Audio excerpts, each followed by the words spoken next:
Ano naman kaya ang dalang swerte ng araw na ito sa atin? Silipin natin yan sa hatid na prediksyon ni Master Hans Kua dito sa Hans Sabi.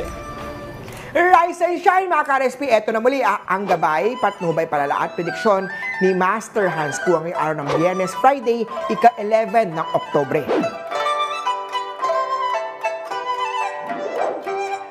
Para sa mga pinanganak ng Year of the Rat, children are blessing. Naku, hindi sila instrumento o rason na pwedeng gamitin para magstay kayo ng maling partner. Blue at 5 ang swerte kay Year of the Rat. Kay Ox naman tayo, be realistic sa mga plano mo para maabot ang mga ito. Isama sa plano ang pagkakaroon ng partner na compatible at cooperative para sa negosyo mo. Pink at 7 ang swerte kay Year of the Ox. Kay Tiger naman tayo, dapat ay mag-ingat ka rin sa mga cause ng minor accident tulad ng paakyat na hagdanan o matataas na lugar. Yellow at 8 ang swerte kay Year of the Tiger. Kay Rabbit naman tayo, wag basta-basta ililipat ng kumpanya. Pag-aralan muna ang sitwasyon at tungkol sa kumpanya bago lumipat dito. Purple at 8 ang swerte kay Year of the Rabbit. Kay Dragon naman tayo, mas magandang palakihin ang dating negosyo imbis na gumawa ng bago dahil darating sa iyo ang good outcome na manggagaling sa pinaghirapan mo. Green at 4 ang swerte kay Year of the Dragon.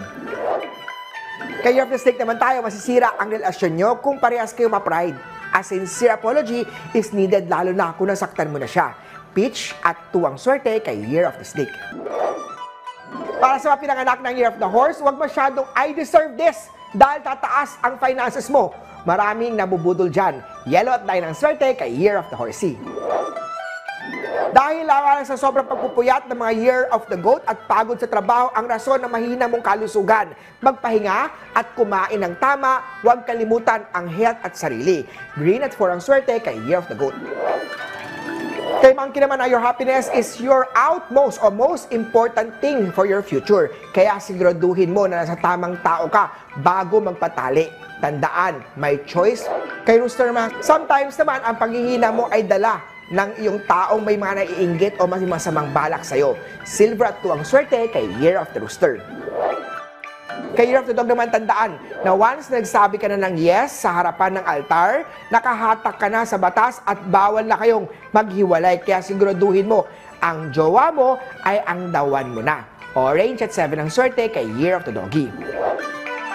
Kay Year of the Pig naman tayo, bilang rookie, baguhan sa trabaho, makakaranas ka ng stress, pressure, strict na boss. Pero okay lang yan dahil mag-grow ka bilang isang tao. Black at 3 ang swerte kay Year of the Piggy. Muli po, ito po yung mga gabay, patnubay, palala at prediksyon lamang ni Master Hans Kua.